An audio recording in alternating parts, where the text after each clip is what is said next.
Julia is one of the most fascinating wrestlers alive, and not only because of the things she does, but also because of how fans perceive her. For many fans of Stardom, especially newer ones, Julia is the star, the most captivating one of them all.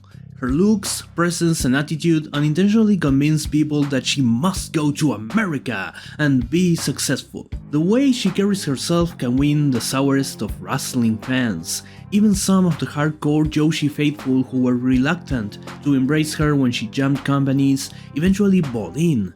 Her stock just can't stop rising. She's too cool to be massively ignored or hated. In fact, she's so cool that you end up forgetting the fact that she's a bit of a jerk. But she doesn't care either way.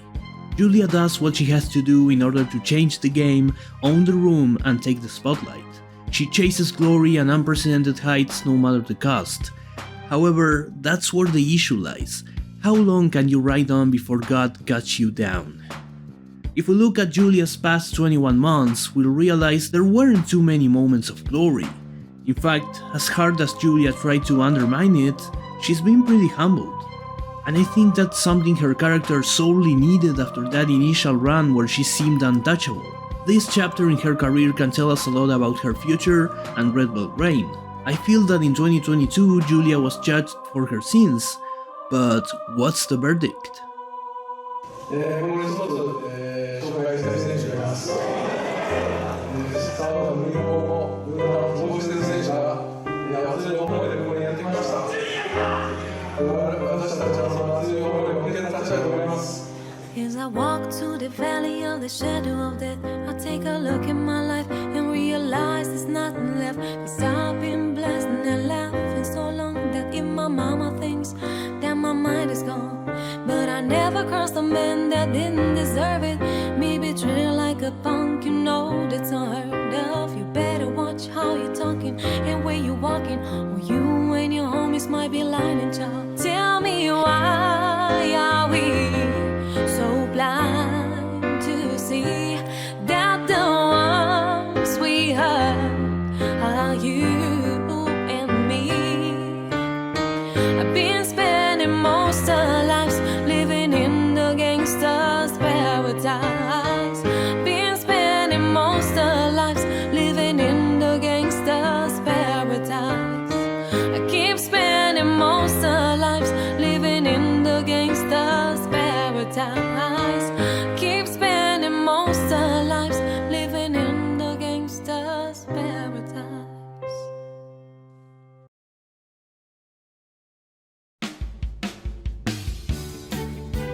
Every downfall has a beginning, and this one takes place at Budokan Hall. After over 200 days as Wonder of Stardom champion, Julia was defeated by Tam Nakano, not only losing her belt, but also her radiant blonde hair. By this point, Julia was at her most dastardly yet, wanting to grab everyone's attention by any means necessary. Ripping apart Starlight Kid's mask, humiliating rookies, standing up. She was at the first peak of her career. And now she had to start again.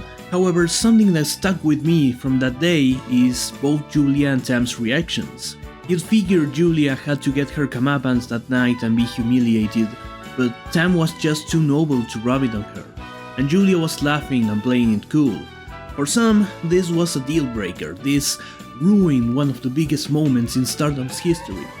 But the truth is that we couldn't have had it any other way. We're talking about professional water fountain Tam Nakano, and we're talking about Julia who needs to have control of the situation at all times. This outcome is not right by conventional wrestling tropes, but it is right by who Tam and Julia are. Julia is deceiving and somewhat unconventional. She camouflages perfectly in any scenario depending on how convenient it is for her.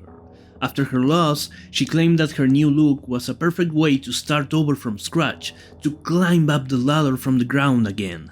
Only to accept Maika and Himeka's challenge for their tag belts with Shuri, in a match so huge it had no other option than being the main event over both main championships, and then win them. In fact, Utami Hayashishita seemed vocally annoyed at this, as she had been out of the main event as a world champion for quite a few months at that point. To that, Julia basically replied with "get good." Okay, maybe her statement was more nuanced. She did tell Utami to make some noise and not be so complacent, of course while also trying to provoke her way into a title match against her. It did not work, but it did light a fire within Utami as her next title defense and second half of her reign would prove. Stardom jack of all trades Sonny Gutierrez once said while wearing his commentary hat that Julia loves being the center of attention. While she proved she's not totally self-centered and does care about those close to her, you just cannot deny all the schemes she pulls and the distances she's willing to run in order to be just that.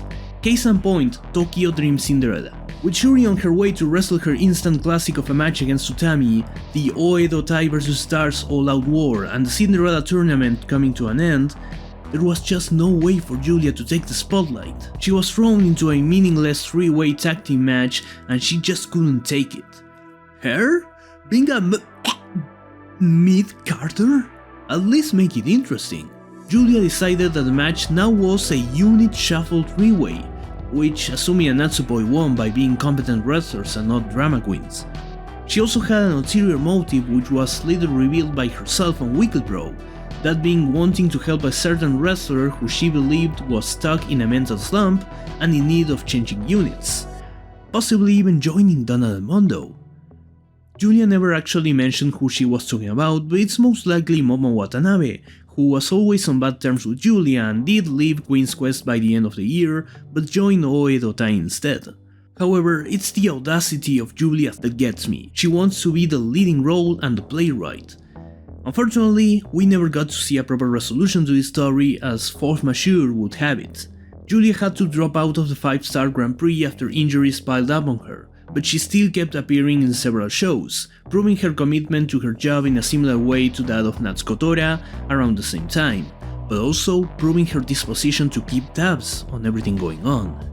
Her inability to keep wrestling may have been a blessing for someone close to her, as Shuri went on to win the tournament and fulfill her promise to her late mother by taking Utami's red belt.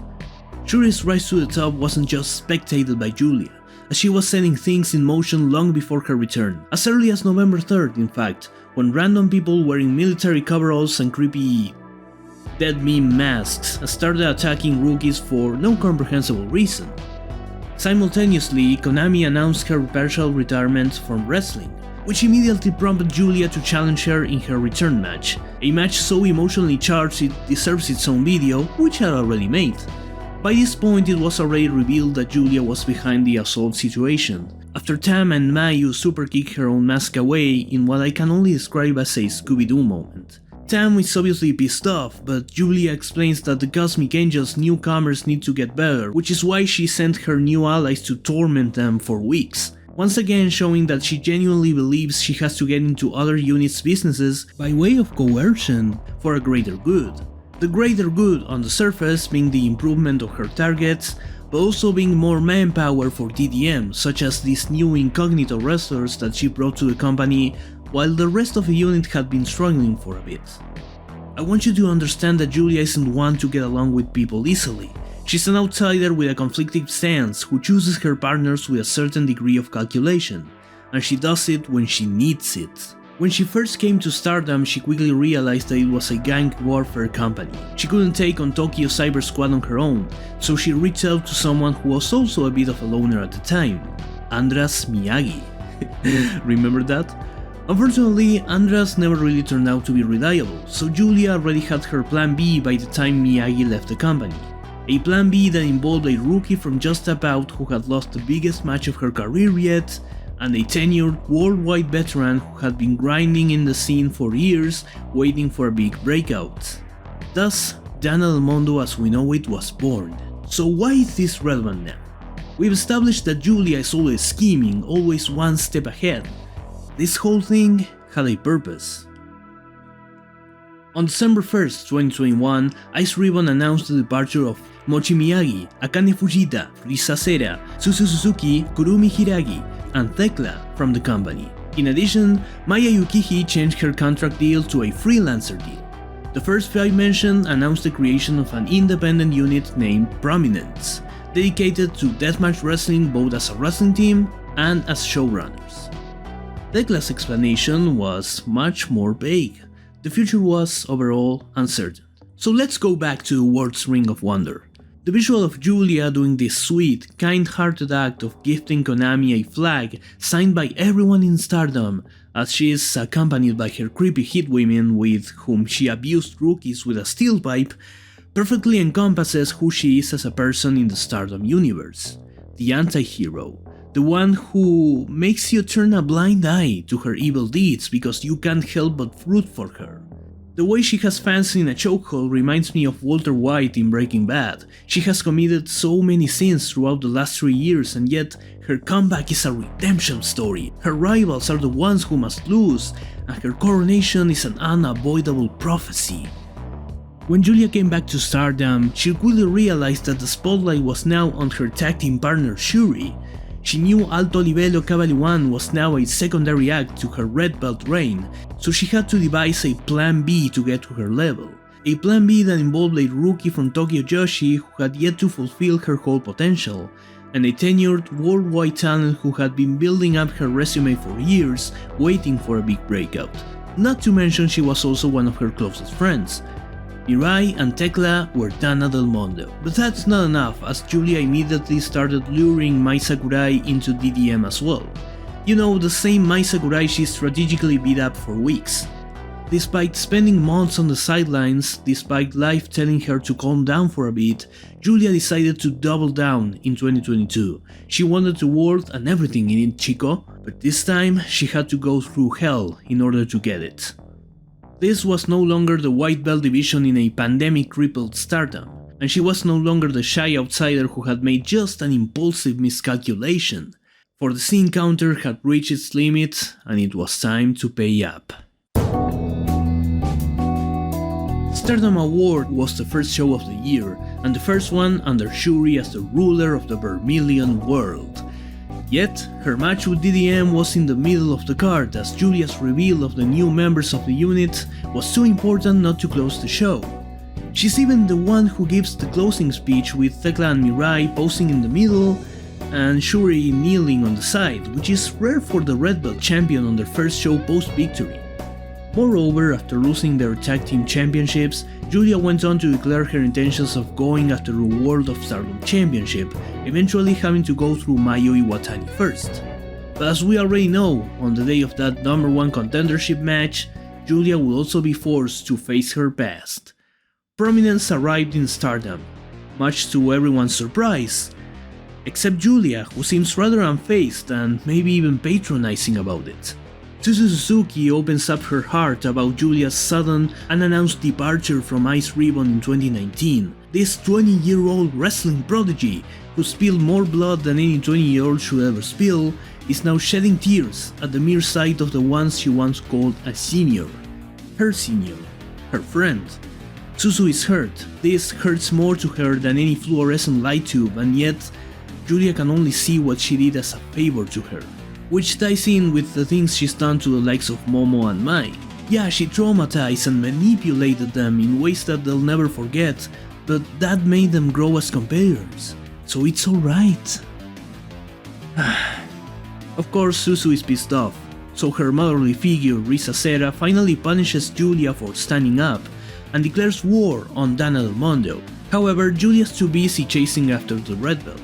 She was not able to defeat Mayu Iwatani as they both fought to a bloody time limit draw, so they both decided to go for the red belt on night 1 and 2 of World Climax respectively. Giulia agreed to wrestle on the first night of the show, which would mean that if she won, not only would she cut her teammate's reign short, coming up as the better of the two, she will also go on to defeat the one icon of Stardom. Now, Giulia is a schemer, but she's also too proud to take a shortcut here, while Mayu is too shameless to not take a shortcut here, which Giulia is aware of. Her defeating Shuri and Mayu would mean that there are no doubts about who is wearing the crown.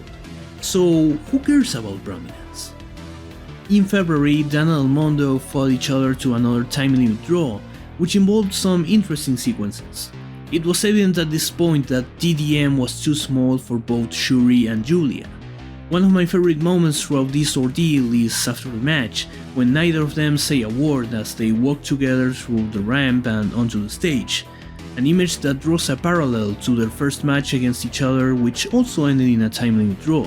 This time though, there's no laughter, there's only one belt, and there are two separate ways. Giulia and Shuri sealed their fate forever.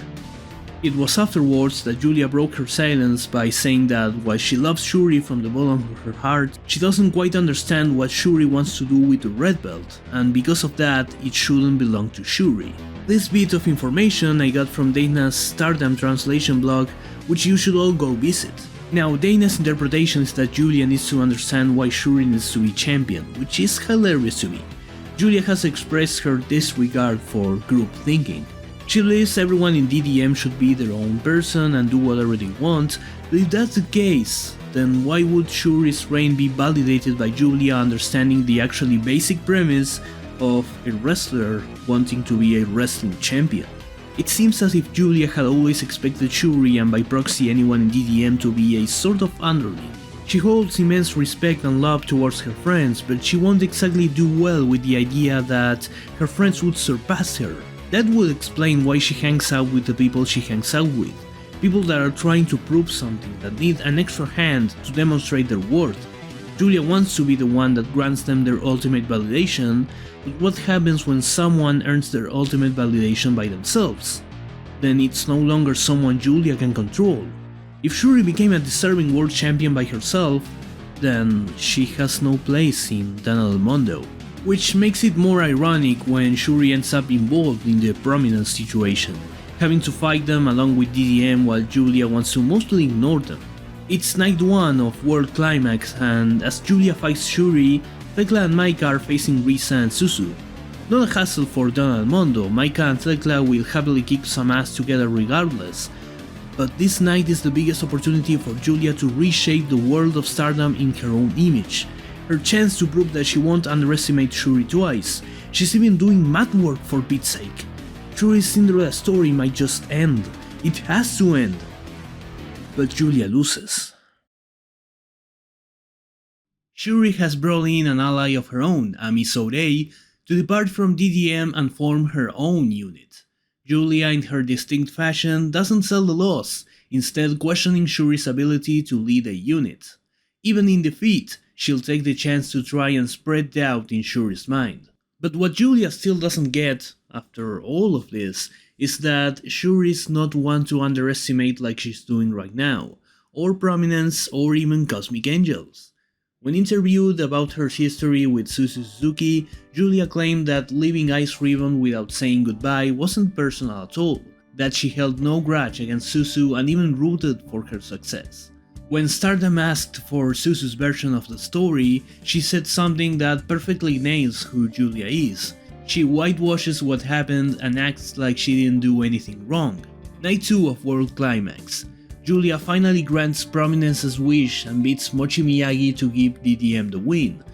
Regardless of the result, the rivalry between these two factions was far from over, as a crying Suzuki swore to keep coming back to decisively end with Giulia, who only kept smiling and challenged her to keep coming indeed. Once again, Giulia knows that if she loses her temper, she'll let Suzu, or any of her rivals for that matter, win the war. However, this would become much more difficult in the coming months. Mirai decided to leave Dan El Mundo and join Shuri's new unit, now known as God Sai, which also declared war on DDM. Shortly after, Giulia lost in the second round of the Cinderella tournament to Koguma, who didn't really pull an upset. She forced Giulia out of the ring in a win that was as clean as an over-the-top rope elimination can be. Both of these situations nearly break Giulia in a way that we haven't seen much. However, she quickly remembers to play it cool and that's it, but these glimpses of Shadow Giulia are very interesting to say the least. To make matters worse, Konami makes a temporary return for the Golden Week, aligning herself with God Sai, which prompts Giulia to ask for her flag back. It's such a small but petty detail that I just can't omit it. Of course, Giulia also suggested she should align with DDM the next time she came back, to a clear refusal. She spent the first few weeks of the summer trying to go for the tags and trios belts with the newer members of Dan El Mundo, as the complex rivalry between Natsupoi and Tam Nakano took center stage. Basically, Tam and Natsupoi's stories are so intertwined and dramatic in both senses of the word, that their rivalry was more of a love story, Upon finding herself at a crossroads, Natsupoi came to the conclusion that her time in DDM turned her into a sort of mascot, a human chibi that Himeka carried around. Fearing that the end of their careers were near, Tam and Poi fought to define their legacies, with Poi deciding that she wanted to define it not against Tam, but next to her. Natsupoi isn't really a saint here, neither are DDM, once again a story for another day. Going back to Julia, she took it hard but accepted Poi's defection, adding insult to injury by calling her what she thinks they thought of her, a cuddly pet. The rest of the unit was more transparent, but at the end of the day, what's done is done. One of her key partners willingly left her for her biggest rival. Her act of apparent goodwill went unpaid. Prominence is starting to become a regular act in Stardom and fulfilling their promise, and of course, Shuri was reigning supreme. Her bringing Mirai, Tekla, and Mai not only didn't stop the looming adversities she would face this year, in some cases it directly backfired on her. I think by this point Julia truly learned that she can't always get her way immediately, but that doesn't mean she's going to stop trying. In January of 2020, she wouldn't really ask for advice to anyone within Stardom, but she did listen to one guy. As she wrestled Kagetsu to a time limit draw, he realized that he underestimated Julia. There's one thing that the Prime Minister noticed. For as much as Julia was, well, Julia, she also worked hard. Harder than anyone else in the ring, to be precise. Kagetsu's advice was simple. Don't forget about putting in the work. Run the extra mile like you know you can do, and you'll be at the top of the mountain.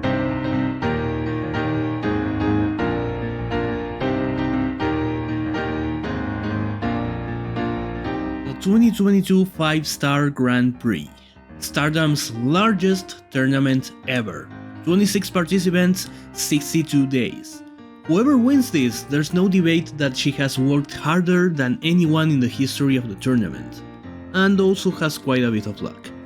Julia was assigned to the Blue Stars block, completely away from her partners and against people she's had intense beef with over the last few years. But as we've come to learn, it's hatred what moves Julia forward. She took the chance to let it all out and not only beat her opponents, but make it clear that she's going to be the boss here. Starlight Kid underwent this major change in the last year, and she still got her mask destroyed by Julia again. No matter how much the roster had grown, the Stealth Viper was going to bite hard and fill them with crippling poison. She only lost 3 matches out of 13, earning her 15 points and a big chance to reach the finals, only if she bothered to actually face her past, Suzu Suzuki. This is Julia's second chance to do this. Back on the road to World Climax, her astonishment towards Shuri surpassing her and the obsession that she had were enough for her to pretend that there wasn't an elephant in the room. However, now Suzu Suzuki worked her way into Julia's road. Now she's undeniable and unavoidable. She's no longer an elephant in the room, she's the door. Neither woman can hold their feelings any longer. There were many times where Suzu cried in front of Julia, but it's this time where she finally breaks too. A couple of rookies in a place where they felt restricted by those in power, now finally free to forge their careers, and it all brought them to a final day. Julia is a woman that lives with no regrets, much less a woman that likes to be seen crying. But maybe during this night, maybe during this 1 second, she wished she was able to properly say goodbye to Suzu that morning in the Ice Ribbon Dojo. Spilled milk. Julia and Suzu wrestled. And wrestle, and wrestle. Their desperation born from very different causes. For Julia, 2 points is all she needs to win the block. For Suzu, this is 1083 days of unfulfilled bitter resentment. If there was one chance to lash out at her without anyone else getting in the middle, it was this. So Suzu keeps fighting until she realizes there's no more time to fight. Her punches are not thrown with the intention of winning, not even hurting. Julia knows this and she lets Suzu punch away her anger in a brief but depressing visual. A heartbroken Junior screaming at her older sister because 3 years ago she didn't even have the spine to tell her she was going away and never coming back. It's okay. 1 point each. When Suzu cried at Julia's face, she wouldn't do anything other than smile, but now they cried together.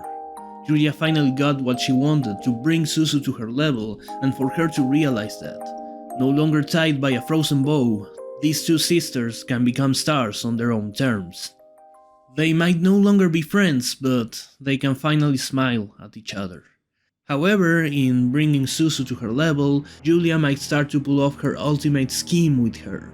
When they interviewed Julia about Suzu in March, she expressed concern for Suzuki's health in regards to doing death matches. She said she can ultimately do whatever she wants and will root for her, but this wasn't just a throwaway line.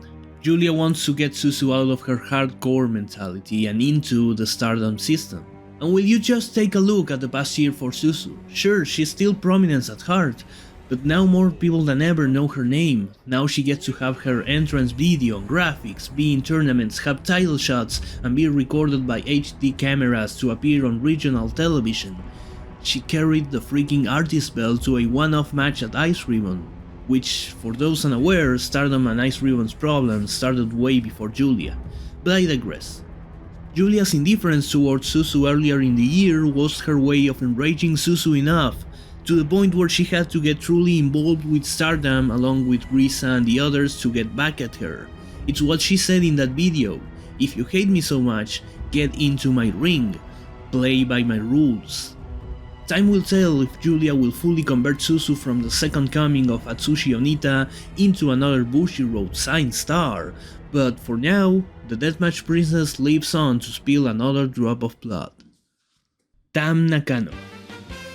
Despite all the lore that Julia and Tam carry upon themselves, despite the layers and layers of stories that played out throughout Tam and Julia's careers, despite all their relationships being complex and even abstract, Tam Nakano and Julia's rivalry hits different for one simple reason. The mutual hatred they share stems from a conflict as old as time in humanity. They just don't like each other. Julia thinks that Tam's a childish, sickeningly sweet woman. Tam thinks that Julia's an attention-grabbing sociopath.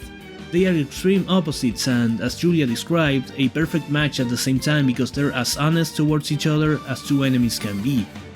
There are no masks to be worn, no shields to take cover with. When Tam and Julia fight, what you see is what you get, and that's why their story and matches can resonate with so many people. It's the easiest beef to understand in Stardom, to the point where you get it right away. What's funny is, walking into this match, they both had the same entrance, but Julia walked out first, so hers is the one everyone talked about while Tam was designing from the platform. A similar story to that of their previous match in 2021, where people talked more about Julia being bold than Tam finally winning the big one. But Julia's downfall started with this woman, and her upward spike will sure as hell start with this woman. Tam, as always, gave it her all, but Julia had to do what she's done throughout the whole tourney: work harder than anyone else and win the damn trophy. As Tam walks back into the shadows for now, Julia makes a promise under the bright lights. Before the year ends, the world will be covered in her colors. Arenas will be jam-packed with fans, and Julia will stand at the top of Joshi Puroresu as a whole. Life took her out in 2021, so she wasn't going to allow anyone or anything to stop her in 2022 and onwards. But hey, 2 months until a guaranteed title shot? She would clearly prepare for that promised day, but she also allowed herself to have fun for once. Becoming a mafia boss, fighting with ladders for a literal money ball, teaming up with some British dude, beating up some geezers, dying and coming back to life, it was not about winning here, but passing the time. She had finally cleared herself from any pending debt, except one: her true obsession, her final symbol of validation, the World of Stardom Championship. After Shuri defended her belt at Gold Rush, Julia came out and congratulated Shuri on having a great match, but stated that having a great match isn't enough. She claimed that there was no buzz at all about Shuri's defense against Utami, and prompted the crowd to clap in agreement, something that Shuri seemingly took to heart by looking at her reaction. Julia implicitly said one of the most aggravating insults you can say to a world champion, that the company under her was not that exciting or dramatic, and that Julia is the one who will put an end to that, as if her victory was already set in stone, no matter how hard Shuri fought. Shuri starts crying and cuts a final promo reassuring everyone that she is at the pinnacle of stardom, but it seemed like she was telling that to herself rather than the crowd. This was deliberate, as Giulia has stated countless times that she doesn't mind the crowd's opinion on her, unless they're called Shotaro.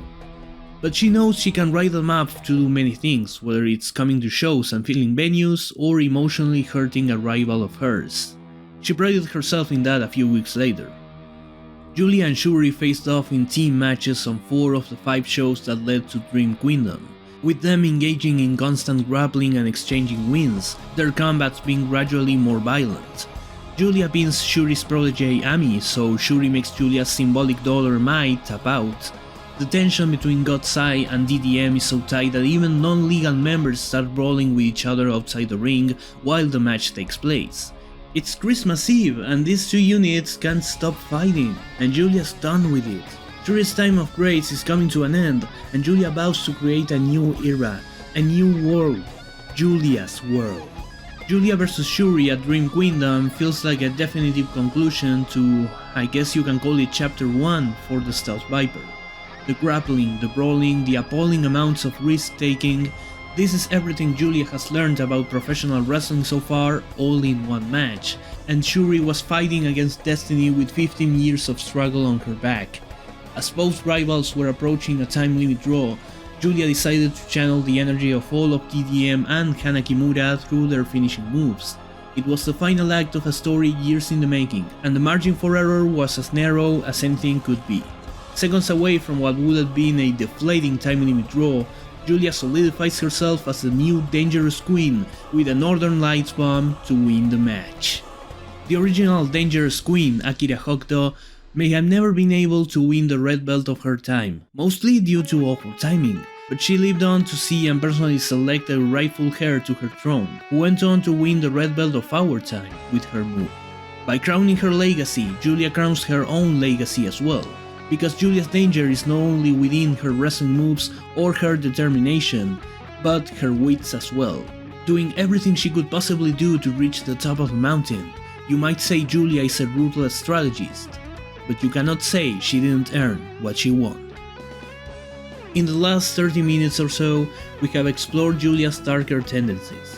I think it's no coincidence that her iconography is filled with snakeskin textures and fabric. I mean, it might boil down to her thinking that it looks cool since she even wears that outside the ring, but she used to go by the Stealth Viper for a reason.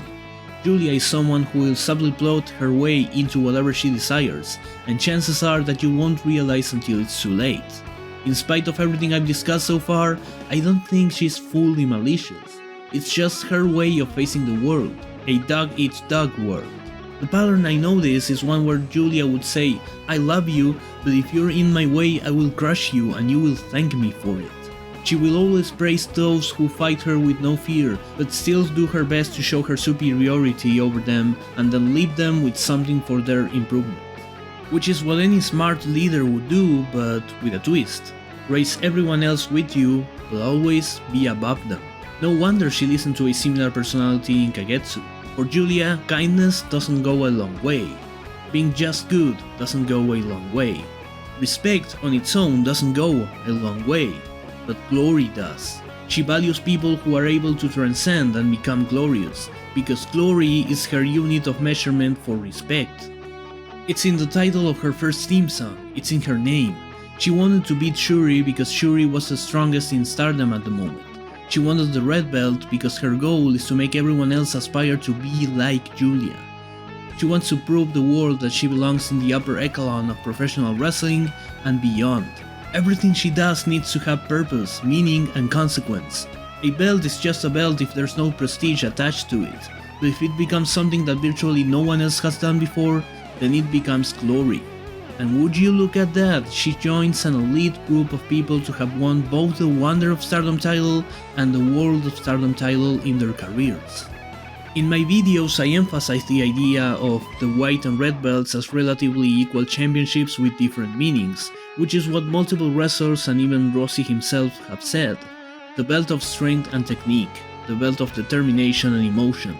The best in the world, the symbol of stardom.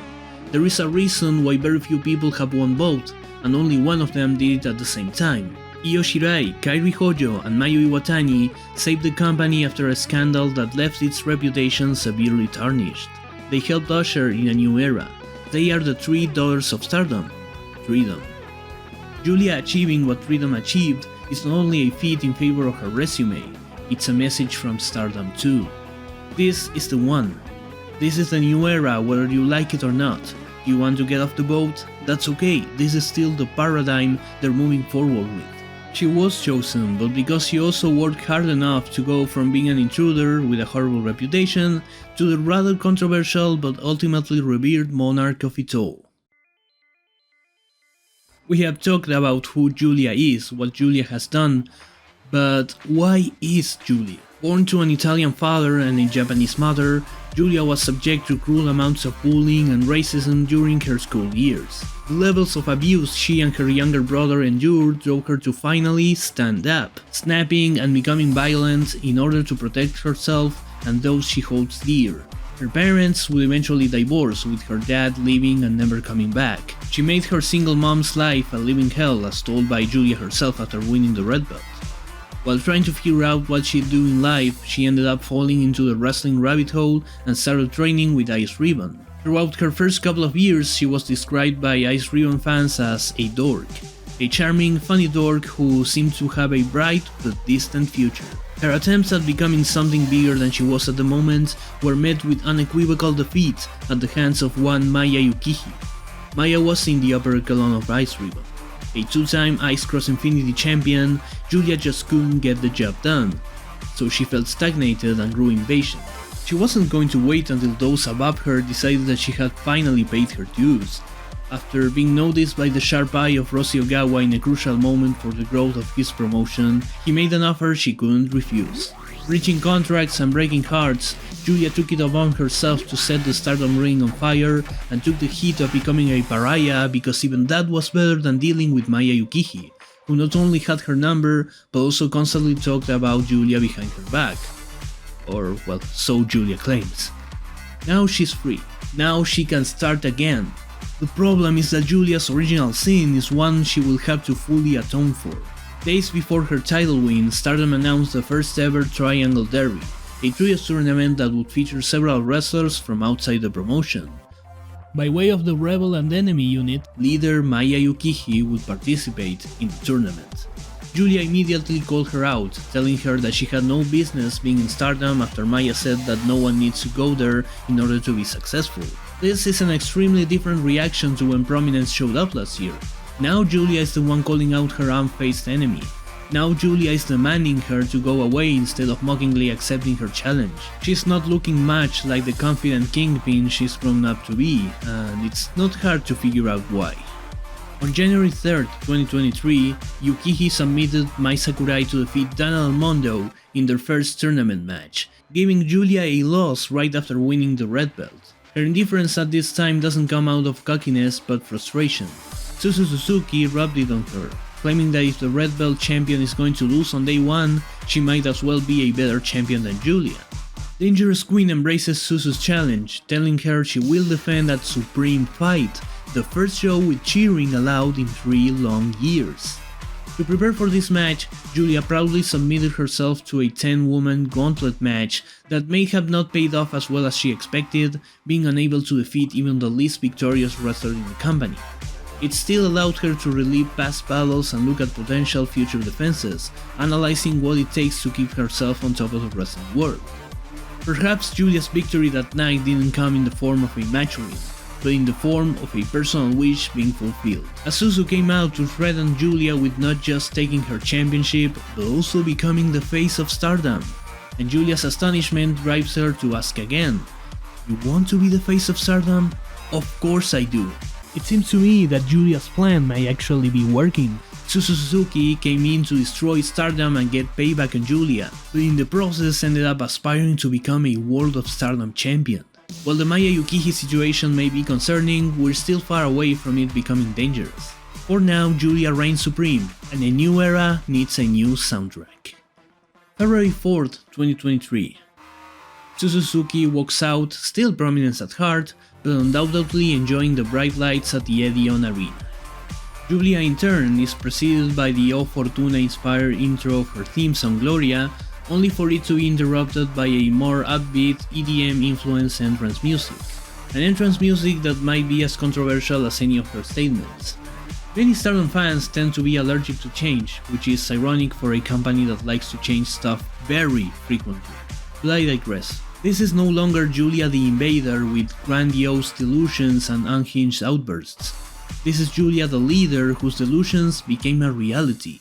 She will main event the show and send the fans home happy. She will celebrate New Year's Eve by serving champagne in Julia branded glasses. This new song might show us what her standard demeanor will be like throughout her title reign.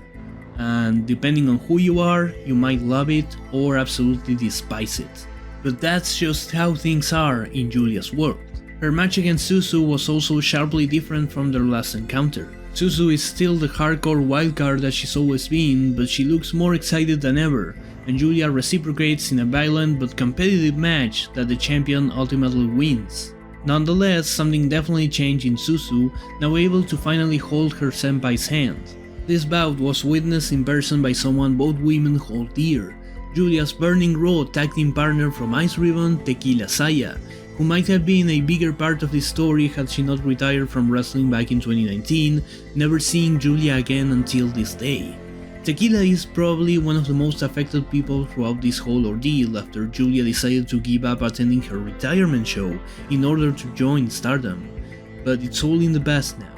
Her legacy is being carried on in both Julia and Suzuki's movesets, and after their match, she couldn't be any prouder. In regards to Julia and Suzu themselves, there ain't no being happy with pro wrestling anymore. It's all believing today and shining tomorrow. And it makes me think that this could be the beginning of a beautiful wrestling friendship. After all, Julia's a cunning, manipulative, stubborn prick, and Suzu's a rebellious, psychotic deathmatch wrestler and gang member. Ain't it just beautiful?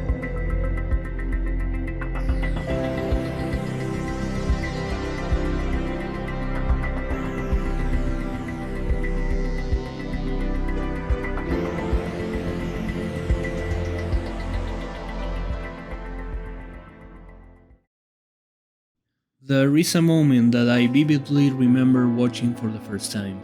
Something that told me everything about Julia's character from the beginning. It was a random trios match in July of 2020 between Dana Del Mondo and Oedo Tai. As Julia tried to finish off with Saki, she pulled a Kishi Kaisei from out of nowhere, winning the match and ending Julia's undefeated streak in Stardom. Julia was mad, in a way that she never showed before or after. She was screaming at the referee, trying to beat Saki to a pulp, having to be restrained by her own teammates, and most importantly, denying what was going on. She said she was calm and kept telling everyone that she didn't lose and was still undefeated for days, even slapping Maika and Himeka on their heads when they tried to get her back to reality. This to me is the clearest example of Shadow Julia, the duality of the woman. Julia, the cool hero, and Julia, the insecure brat. And here's the thing with insecurities, we never truly get rid of them. We can learn to deal with them in more precise ways over time, but I wonder, could there be something that truly breaks Julia's cheerful outlook? Could someone hold the key to her downfall? Will Maya Yukihi be able to repeat history? Much like the white belt, the red belt has a curse of its own, though its effects are quite opposite. If the Wonder of Stardom Championship turns people into overly dramatic martyrs who care too much about feelings, the World of Stardom title turns its champions into more serious, even stoic versions of themselves. They become obsessed with performing at a top level and have no time for silly ordeals. However, Julia might be strong enough of a personality to not be caught in the energy of the Red Strap and its former champions. Your guess would be as good as mine. Julia is a complex personality, but the main thing to take away here is that she sees pro wrestling for the unreliable, dangerous universe it is. Whatever the adversity, and whatever solution she comes up with, never forget one thing: Julia will always stand up. A victim of society, with dreams of bright lights. A tough world for tough people, but she fits just right. Committing symbolic treason, the victim became guilty, but now in a new region she could conquer royalty. She faces past foes and crushes those she doesn't like. She changes the course of history, even if just out of spite. If you want to face her, get ready to put everything at stake, for she has killed the goddess of the Vermilion world. Beware of the snake. I'm Sapster, until next time.